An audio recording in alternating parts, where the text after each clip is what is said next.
With your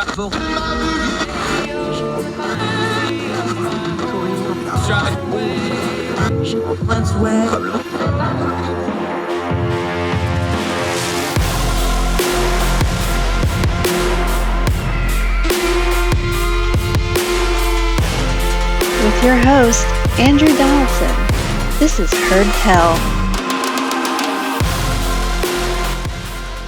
Welcome back to Heard Tell. I'm Andrew Donaldson. So glad you're with us. The most precious thing you have, your time, and we're not going to want to waste a minute of it. We got a few stories of the news we want to turn down the noise on, get to some good information, and see if we can't discern the times we live in just a little bit better. We're going to start with a story that I feel like I'm repeating myself because we just did this with some other overseas news. Over in Italy, this time in Brazil, they had themselves an election. It's going to a runoff. They're going to do it again in a couple of weeks, but they had an election. So here's the precursor, the same thing we said about Italy last week. No, you don't know very much about Brazilian politics unless you're from Brazil, have studied it extensively, or talked to a whole bunch of people down there. That's okay. See, that wasn't hard. I don't know much about Brazilian politics. There's a couple of people we know that are friends of ours in Brazil. I can reach out to them through social media and other things and say, hey, what do you think about this? But I don't know much about Brazilian politics. See, that was easy. Didn't hurt a bit. That's a lot better than what's going on social media and in our news media right now, where they are just slamming the ongoing narratives of American political discourse into this election. Now, part of this is because the sitting president, Bolsonaro,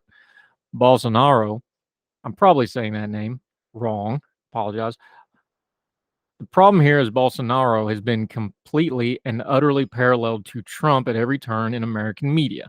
Now, there's some things that are probably parallel there. There's a whole lot that's different. Number one, that he's Brazilian. Number two, it's a whole different system of government down there. Number three, they do things very, very differently. Number four, to my knowledge, Donald Trump does not speak Brazilian Portuguese.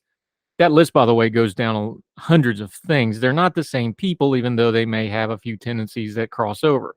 So no, he is not Donald Trump, and Donald Trump is not him.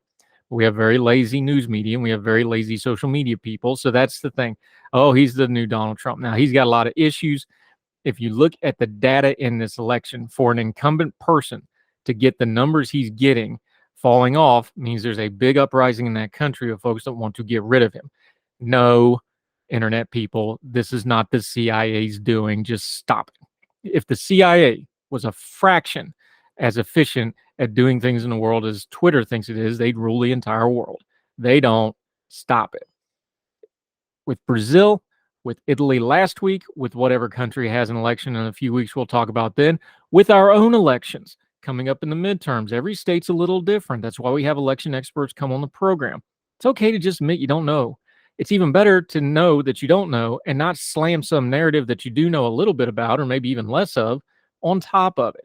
It ends up spreading more bad information. It may make you look silly on top of it, and nobody ever really learns things, because if all you're doing is shoving all new information through the same old square peg, and the round information coming out of it all looks the same because all you think about is American politics with no other perspective, you're going to get the same thing over and over again. You're not learning anything. You're just regurgitating. That's why we take a broad perspective here. That's why we talk to people overseas. That's why we talk to people of all political stripes on this program. It's okay to get challenged on things. It's okay to get dissenting points of views. And when it comes to things like Brazilian politics, it's okay. Just put your hand up and go, I don't have the foggiest what's going on down there. Let's get some good information and talk about it, which we're going to try to do when this goes to the runoff in the second stage of these elections. We're going to reach out to a few of our Brazilian friends, see if we can get one of them on the program like we do with our British friends and German friends and other people overseas. We work hard to get contacts in other places because we don't know about that big wide world out there. But it's important to talk about it, especially with an American media, news media, and social media that is only obsessed with what's going on in America right this second. Tunnel vision's bad. Wide perspective's great. We're going to keep working toward the wide perspective. And it starts with going, I don't know anything about Brazilian politics. So let's go learn it together, slowly, with good information, and not sound silly on the twitter.com or on the Facebook page. More Heard Tell right after this.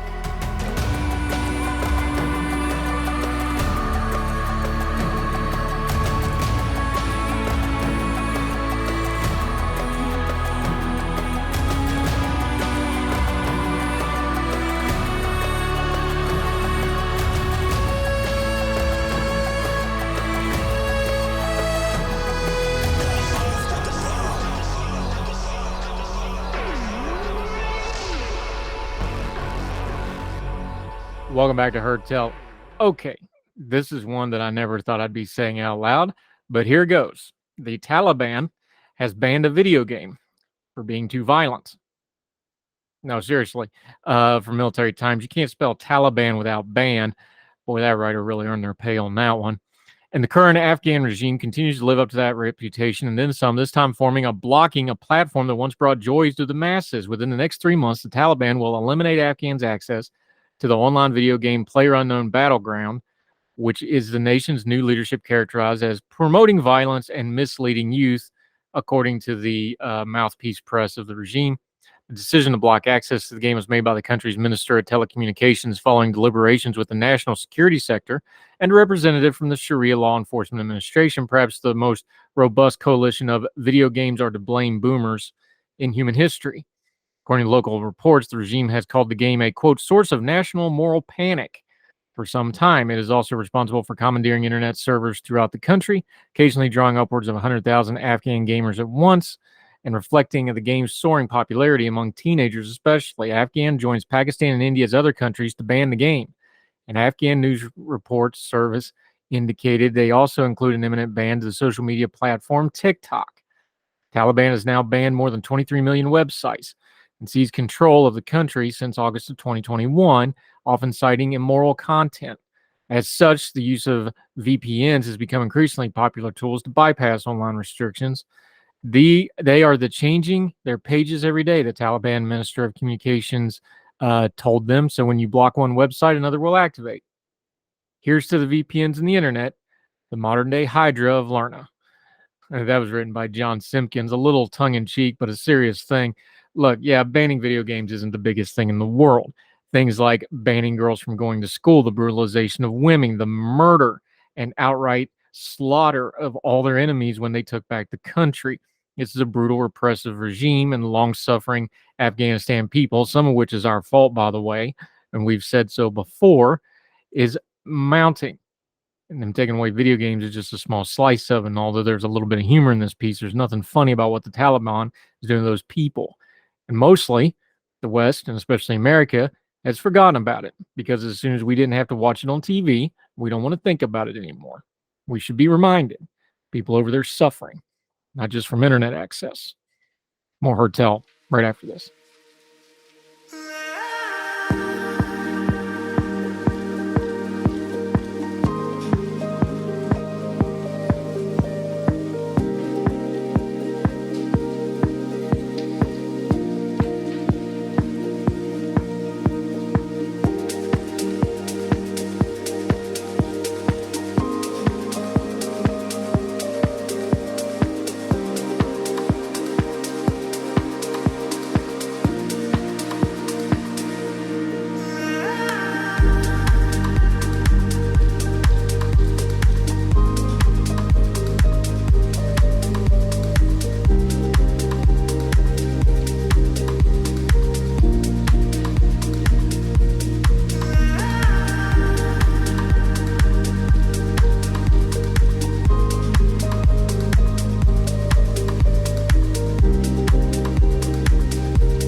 Welcome back to Heard Tell. Okay, the streak continues. The most seen guest in the history of the Heard Tell program. He has all kinds of letters after his name. He has those doctor letters in front of his names because he real right smart, folks.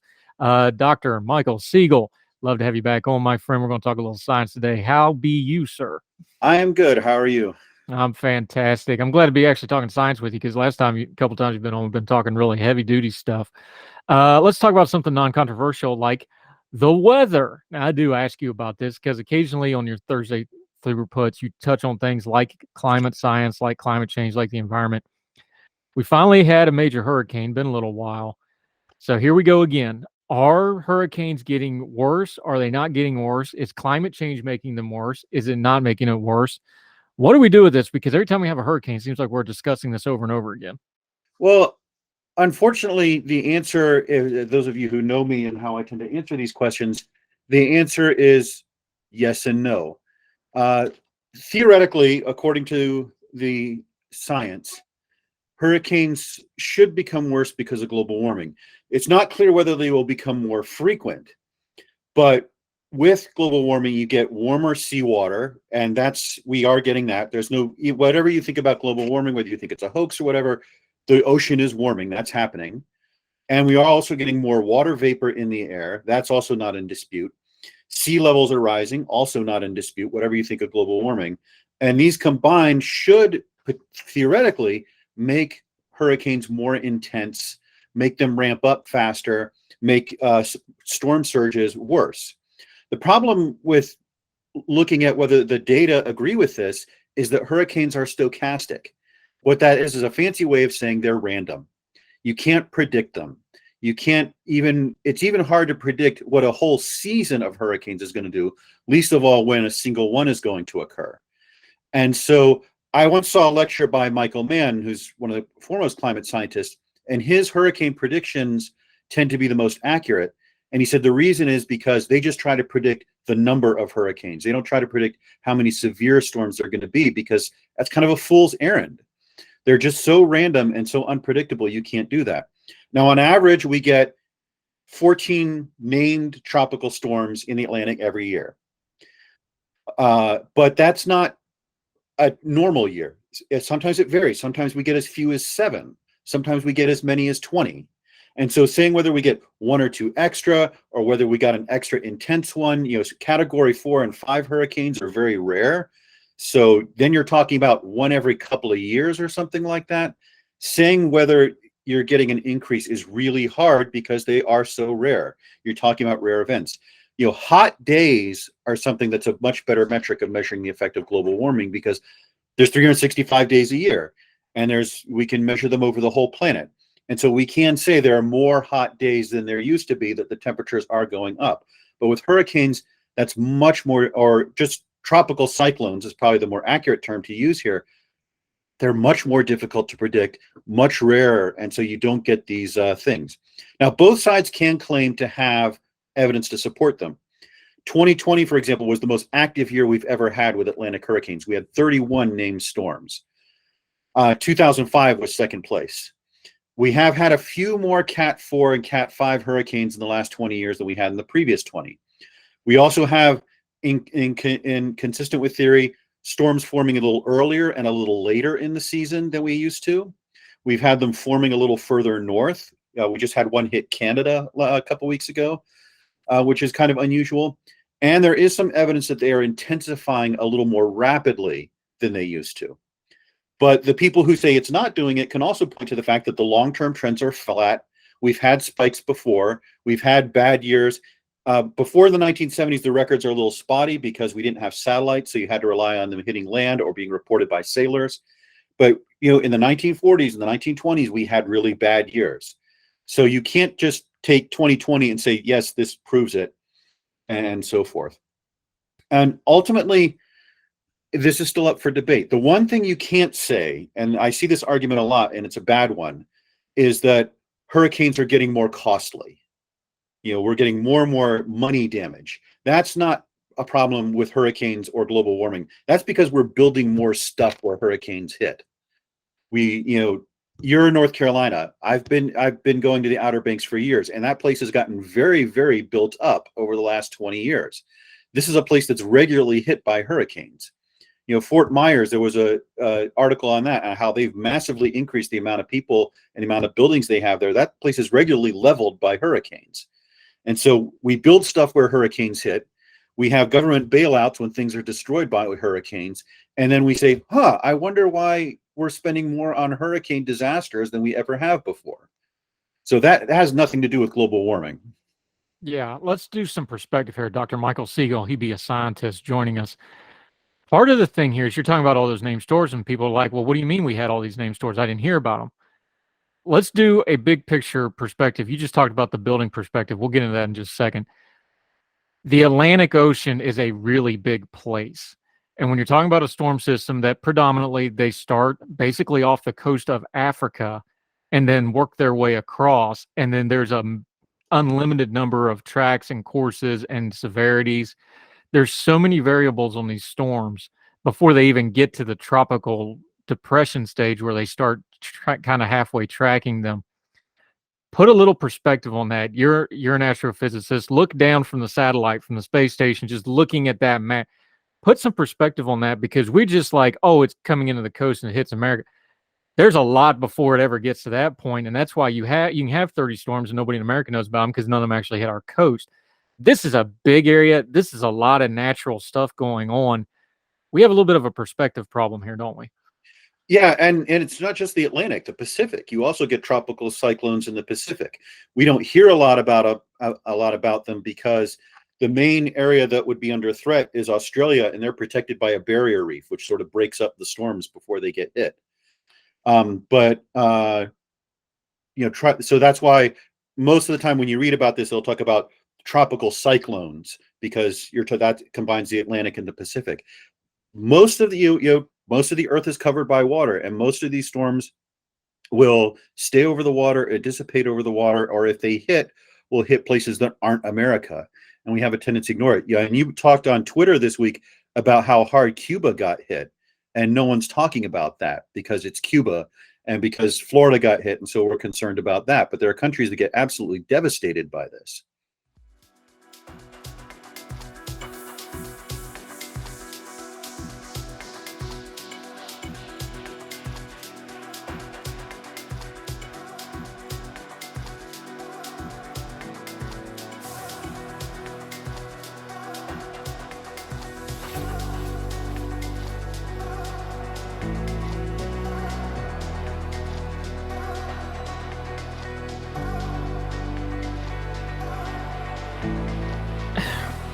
I think some of this is a nomenclature problem. Every time we talk, I always talk about science. I think we have some language problems with science. We learned that during COVID, right? Scientists and the general public don't speak the same language. Let's just be honest here. So when you're talking about are hurricanes getting worse, well, worse isn't a scientific term. Worse is a term of relevance. Intensity is a term. Is it getting wetter? Is it getting stronger? Is the winds faster? Those are better means. Is there a terminology problem in talking about these hurricanes where we need to be a little bit more specific on what we're talking about? Because there is some data that they are wetter. They're bringing in more landfall. Does that actually make them worse or better? Well, it makes it worse flooding, but it also sometimes means the winds aren't so bad. There's a lot of little things in here that we just need to be careful with the technical speech of it, isn't it? Yeah, and if you read scientists talking about this, they tend to be very specific about what they're talking about. Of getting more intense hurricanes, that means higher winds, and that doesn't just mean Cat 4s and 5s. That means tropical depressions becoming tropical storms becoming Cat 1 hurricanes. They talk about, especially about storm surges, is the big thing people are talking about because of the rise in ocean levels. And when you start thinking about it in those terms, the specific terms of what's going on scientifically, that suggests courses of action that we can take. And one of the worst hurricane in American history was the Galveston hurricane, which hit in about 1900 and killed thousands of people. And Galveston responded to that by building this massive seawall. I've been down there, I've seen it, to protect them from storm surges. And with storm surges getting worse, we have to be thinking about not just in Florida and so forth, but all up and down the coast. What can we be doing to respond to this? Because whether you think global warming is real or not, whether we can address it or not, the ocean is going to rise a bit. Even if we get rid of all carbon fuels today and global warming started reversing, it will still be a while before we will still get ocean level rise for a while. Storm surges are going to get worse. That's one of the things that we should be emphasizing. This is something very specific, very concrete, and very damaging. And so we need to be thinking in terms of how do we protect cities? How do we protect people? How do we respond to this very real danger, regardless of what's causing it? Yeah, Dr. Michael Siegel joining us. Part of this also is the data is spotty, and I don't mean that it's inaccurate. I mean that here's a perception problem again. When you're talking about hurricanes, there's been hurricanes on the face of the earth for thousands and thousands and thousands of years. How far back is our data valid? Is it valid 100 years back? Is it valid 120 years back? So whatever standard you have, we have a very small sample size here because of this temporal stuff.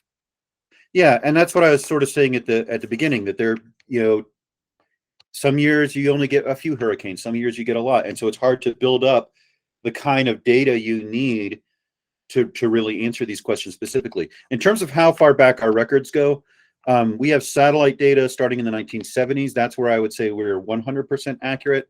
After that, once you get back into maybe the late 19th century, we have reasonably accurate records. Most of the United States and most of the Americas were inhabited. We had lots of shipping going on, so we had a pretty good track. There have been papers that have tried to account for ones we missed, based on various modeling and so forth.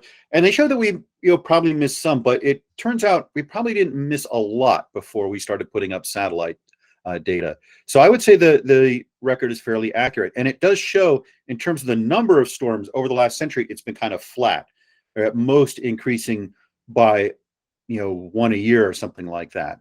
But intensity is something that's that we can only measure now that we have radar and we can actually get very accurate wind speeds, and so we only have a few decades of data on that. Yeah, Dr. Michael Siegel, you mentioned Galveston. This is a good data point. The 1900 Galveston hurricane, because they didn't have named storms there, it's just the Galveston hurricane in 1900, thought to be the deadliest hurricane in U.S. history. They don't even really know. Somewhere between 6,000 and 10,000 people died, but depending on what number you want to use. We're talking about a city of 38,000 people, by the way, so that's catastrophic by any ratio. This would have been about a Category 4 on the Kern Serif scale. When we go back to like 1900 and something that's catastrophic, two things jump out. One is, that's almost unimaginable in modern terms. But how do we compare that? Because now we have billions and billions of dollars of damage, but we usually have a lot less loss of life. We have a lot more data. We have a little bit more warning. We have more recovery systems.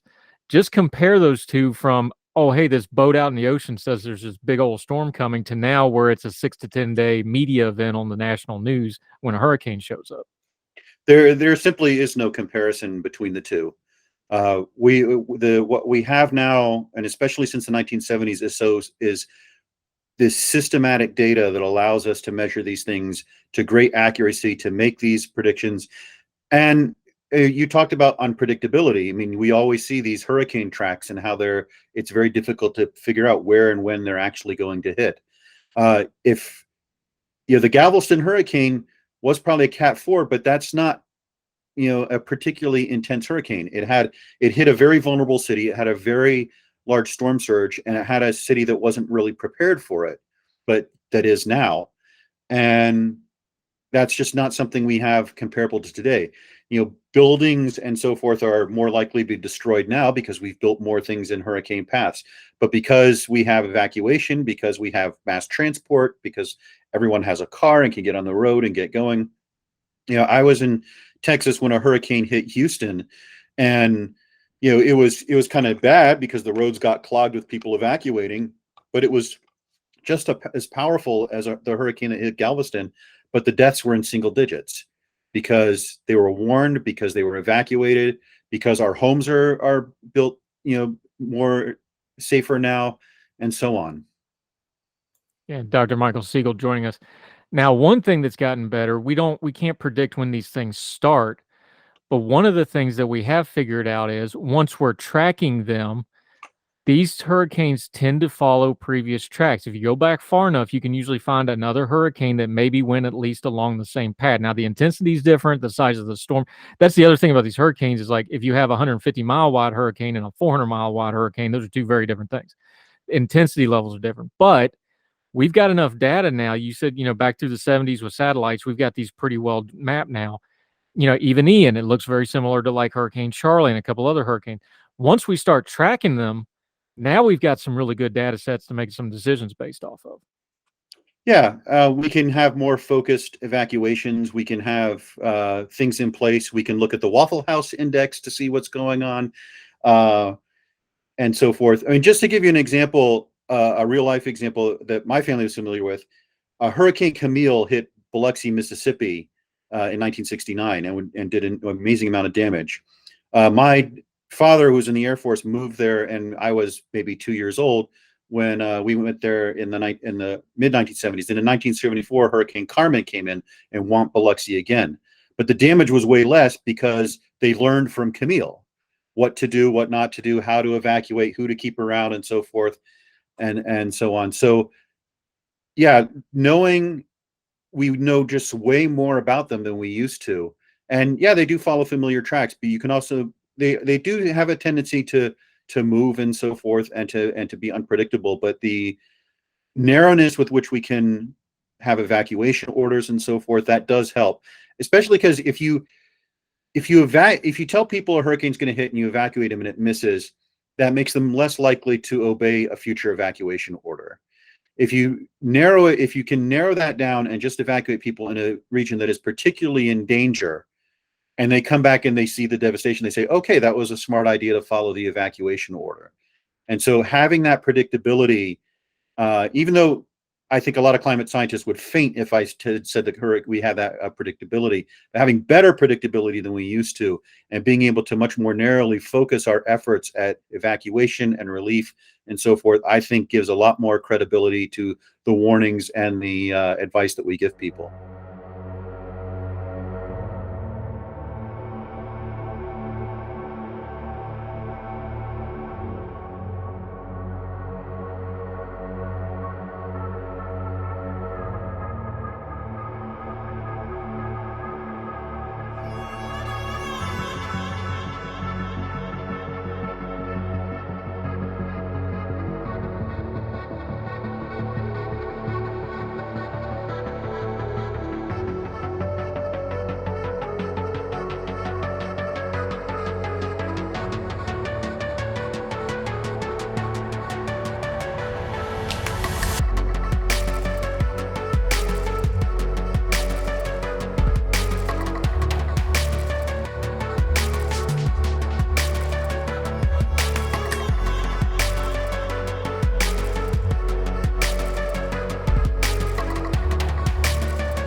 Yeah, Dr. Michael Siegel joining us. There has been a little bit of news in some of the scientific corners, a little bit of rumbling. I found this very interesting. I want to get your thoughts on it. That there's a strain of thought that the climate scientists and especially the hurricane folks are getting a little too dependent on the satellite stuff. That it's skewing observations. It's becoming a little bit too tunnel visioned on the data sets, and we're losing some perspective on these storms. Is there a danger of stuff like any data is like anything else? It can become an idol, and you can lose perspective with it. Is there a danger or something like that where it's like we just look at the satellite and like, oh, it's going to do this, this, and this, and then all of a sudden you get surprised down the road? Is that a concern that's legitimate? Do you think? I don't think I am enough into the weeds on hurricane science to be able to say yay or nay on that. You definitely want to get in general, you want to get as broad data as you can on any subject, especially when you're talking about something as unpredictable and stochastic as hurricanes that can surprise you. So I'm in favor of an all of the above approach when you talk about getting data on these things. There never is a magic bullet that's going to give you all the information you need. Yeah, Dr. Michael Siegel. Okay, let's get into an area that you really love and enjoy, space. You already touched on it briefly, but how much is having this satellite coverage, having that view top down on these storms, just both as a scientist and as a space geek, this was so revolutionary on how we cover something like hurricanes. It really is one of those human achievement things that we probably just take for granted now, isn't it?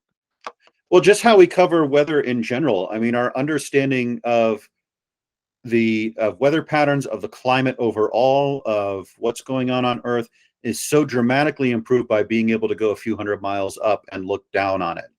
This is a perspective we did not have until the space age. And so there's just it's like night and day. It's like growing a new sense in how we approach these issues. And again, not just on hurricanes, but just weather in general. Being able to make predictions of cold spells or rainy days and stuff like that. It's just such a huge game changer. Yeah, Dr. Michael Siegel.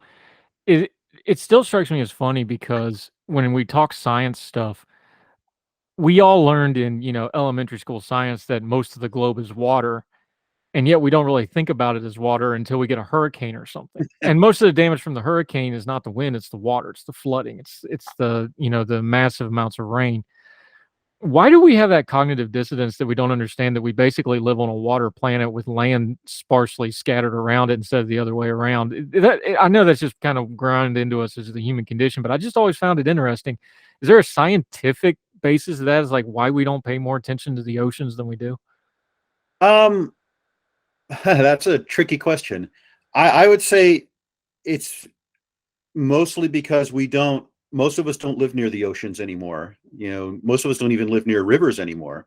Almost all human civilizations before, almost all human cities before now were based on access to water, built near rivers, built near oceans, so they could at least, even if they couldn't drink the water, they could at least fish and stuff like that.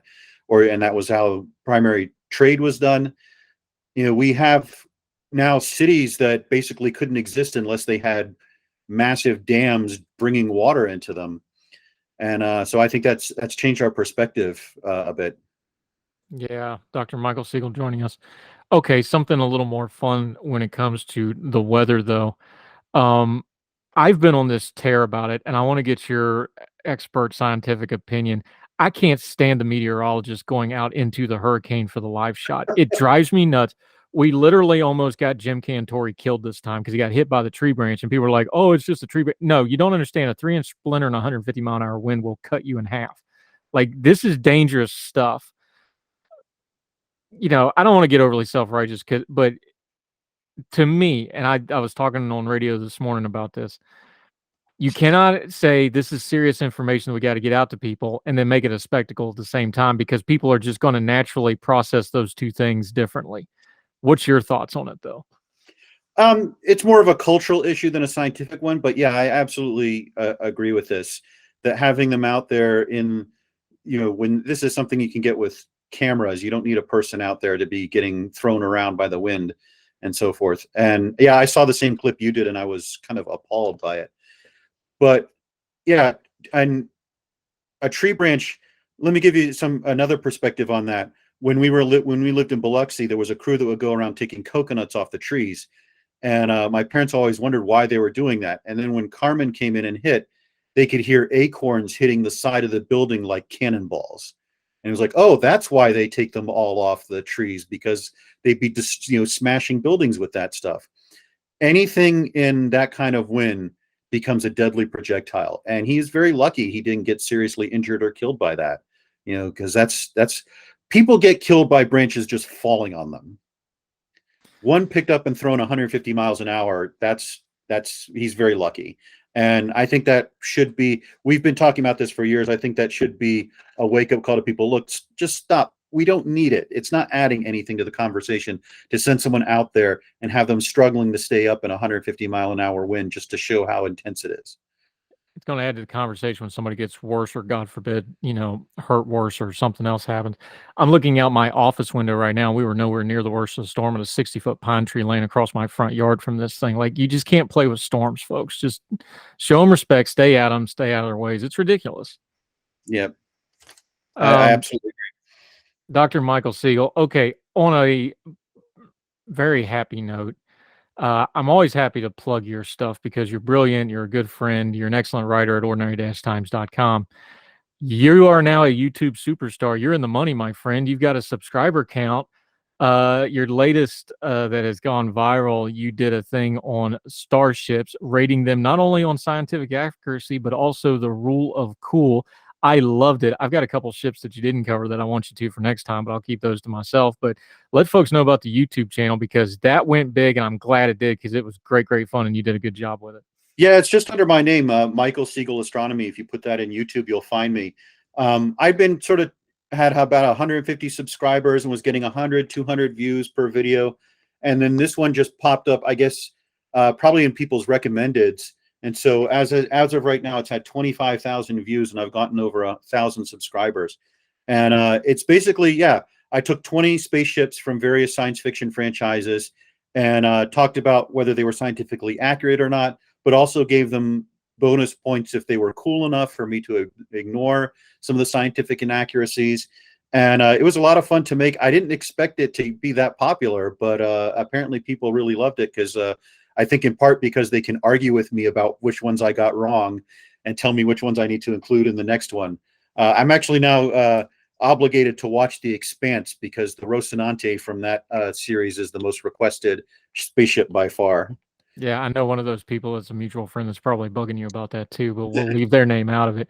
The thing about sci-fi, I've kind of taken up to sci-fi and fantasy to a lesser extent, but especially sci-fi, kind of like I do pro wrestling. It's like, I know it's not real. I know it's manipulated, but somewhere in there for at least a moment, I've got to be able to lose it and forget that I'm watching something.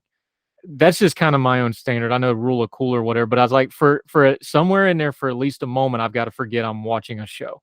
You know, give me something real inside of the fantasy of it. When it comes to space travel, and I know you've talked on this a little bit, but I wanted to ask you it this way specifically. Because you do know this, because you do fly a spaceship, which is just beyond cool, and I'm just very jealous of you. What is it for you that you can suspend belief when you see something like a spaceship, like space travel, something in sci-fi, and you go, okay, that's either cool enough that I excuse it, or wow, that's an interesting take I hadn't thought of, because sci-fi does push the envelope on thinking about, well, maybe that's possible too. There's a little give and take there. Yeah, I think one of the things I look for is imagination, you know, people doing something interesting and having new ideas and exploring those ideas. Another thing is, you know, sort of commitment to the bit. You know, Star Wars is scientifically very inaccurate in terms of the way it portrays spaceships, but it goes into it so unreservedly, you know, and commits to it with such grandeur, and and the initial trilogy at least is so well made that you can enjoy the story. And one of the things I talk about sometimes in science fiction is that science fiction writers need to think big and write small. That is, think about big things like galaxies and black holes and massive starships and so forth, but write small in that you focus on the characters and the drama and the situation and having it relatable. You know, if you make me care about the people in a story and make the story interesting and something I want to watch and I want to see the next episode because I want to know what happens, I'm going to forgive a lot than if the characters are boring and I don't care. Then no matter how accurate it is or how spectacular it is or how much you spent on the special effects, if I don't care about what's happening, I'm not going to watch the next episode. Yeah, it's funny. We were debating the intro. Sorry, we were debating the opening scenes of movies, which ones was the best. And people, when it comes to sci-fi, people talk about the original Star Wars and New Hope. And George Lucas stole this from Kurosawa, but anyway, that opening shot of the starship, but then when you have Vader walking in, and I mean, it's very unsubtle. You have a pure white hallway, and the guy in all black comes walking down the hallway, stepping over dead bodies. You don't need dialogue. You don't need it's almost, you know, the old pantomime theater, like just the black and it's literally black and white. You know, the good guys, the bad guys, everything is explained to you without any dialogue, without any cues, without anything else. You don't even need to know that it's a spaceship. It's a tableau, and you know everything you need to know in that one moment. And if you, even though you're doing sci-fi and light speed and all this crazy stuff, you got to have that moment that sets everything else, and then it works because now you're sucked in. Yeah, and Vader has another great entrance in Empire Strikes Back where it's showing the fleet and it shows him, and someone pointed out there's a sort of subtle display of power there that he's filmed from the back as if he's too cool to actually have to look at the camera. And yeah, James Lilacs, the writer, had a great point about when he was writing about the prequels. He said, Star Wars works best when it's almost like a silent movie. That you have Lucas's visuals and John Williams' music and it just flows from there. And especially when you look at the movies that Lucas made, when it flows like that, you could almost make it a silent movie and it would be just as good. Yeah, I actually worked off that too when we were talking about The Mandalorian. I was like, oh, they figured one thing out. Stop talking. Like, just stop talking. Another one was Downton Abbey that everybody when they did the second movie, fellows that created the series, he goes, I have the first 5 minutes of every movie. All I need is a sweeping wide shot in that score of the house. Yeah, Like, that's all I need. Like, you can't write anything better than that. And it's the same way with Star Wars. Like, you have those shots of Vader. You have those shots of those, that first shot of the starship moving through space, which, remember, back then, nobody had ever seen that. It's cliche now. Nobody had ever seen that. That was blowing people's minds. People were losing their minds in the theater. You don't have to say anything. Just let the moment breathe. We have too many movies and TV shows that don't let anything breathe. It drives me nuts. Yeah, and I think especially with this, with the tendency to rapidly edit and cut from shot to shot to shot, so you can't really tell what's going on. That's one of the things. No matter what people will say about the prequels, Lucas's sense of letting the shot play out, letting you see what's going on, letting you get an understanding of how the situation is laid out, like in a battle, where the sides are, what they're fighting over. That you can criticize his dialogue and some of his plotting, but his visual sense and being able to tell a story visually, which is something you mentioned Kurosawa, something he very much borrowed from Kurosawa, who had that ability. That is unchanged. Yeah, and I enjoy Star Wars. I'm enjoying most of the expanded stuff they're doing. They've had some hits and misses, but for the most part, it's been pretty good. They went back to being serialized, and it just works better, I think. But that's another topic for another day. I will openly petition, as I have privately, for you to do a Starship Captains one, because as a scientist, that ship ain't going anywhere without a captain. And boy, howdy, have we had some shoddy looking sci-fi captains that we need to deal with. So can't get anybody else to talk about. Call me. I'll come on there and talk about that one, because I got a couple that I'm ready to drill from pillar to post or whatever it is they use in space, my friend. Michael Siegel, let people know where they can find you, your writings, your now monetized YouTube channel, because you're making the big bucks. It's not enough that you got all those letters after your name. Now you're going to be rich and famous too. I hate you. Let folks know where they can follow you, my friend. Basically just go to www.ordinarytimes.com. That's where my writing is. I post all my videos there, so that will give you the links to the YouTube channel and also to Twitter and so forth. I like to have Ordinary Times as sort of my gateway, since one, it makes things easier, but also it highlights the amazing work a lot of the other Ordinary Times writers do as well. Yeah, we got a good group. Always appreciate your time, sir. It was good talking science, not politics, for a change. We've been doing a lot of politics with you lately. Do it again soon. The streak continues. Well done. Glad to be on. Thanks for having me. Thanks, sir.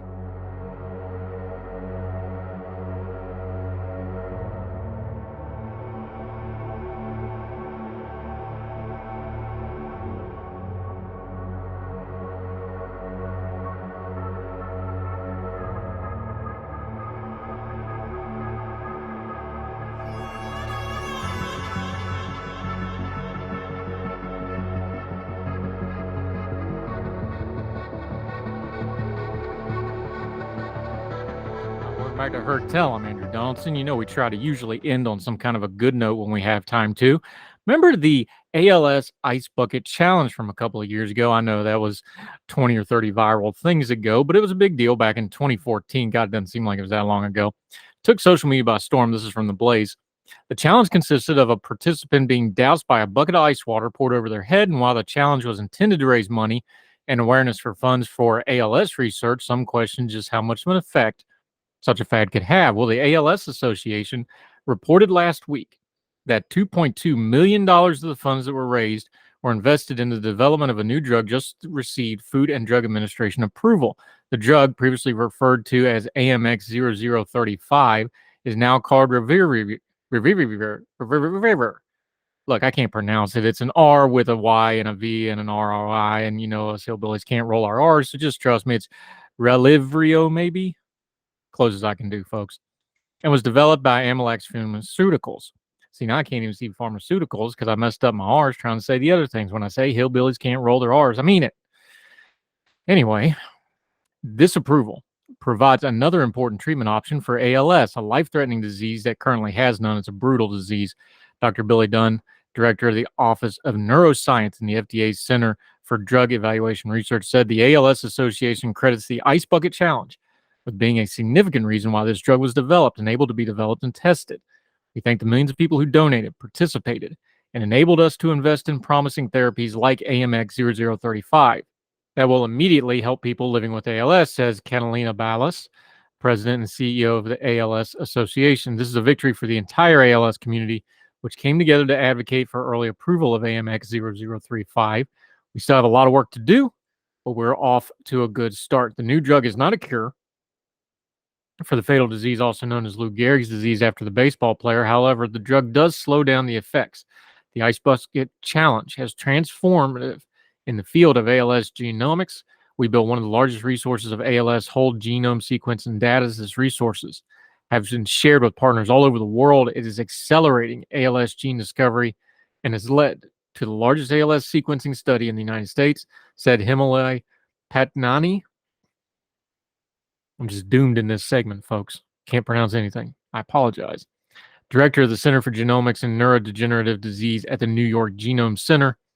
Over $115 million was raised by the Ice Bucket Challenge. The ALS Association said it is funding 130 different research projects in 12 different countries, as well as 40 potential treatments because of this money. As reported to NPR, that's from the Blaze, that is an amazing amount of money. It's cool to see something that was viral and people participating in, reaping good fruit. And if you participated, good for you. That'll do it for Heard Tell for today. Love to hear from you. Leave a comment and a rating wherever and however you're watching or listening to the program. You can also reach us directly at HeardTellShow, gmail.com, HeardTellShow on the Twitter. Love to hear from you however you reach out. Just keep your bearing. Be nice. We've done whole segments and whole shows just based off things that you wanted to cover, had questions about. Let us know. We'd love to hear from you. You ain't listening. We ain't got nobody to talk to. So appreciate getting to interact with all of you. Until that happens, or until you join us again on Heard Tell, wherever you are, across the street or around the world, we hope you are well. We hope you are well fed. And we will talk to you again real soon on Heard Tell. All the music on Heard Tell is provided under a Creative Content license from monstercat.com.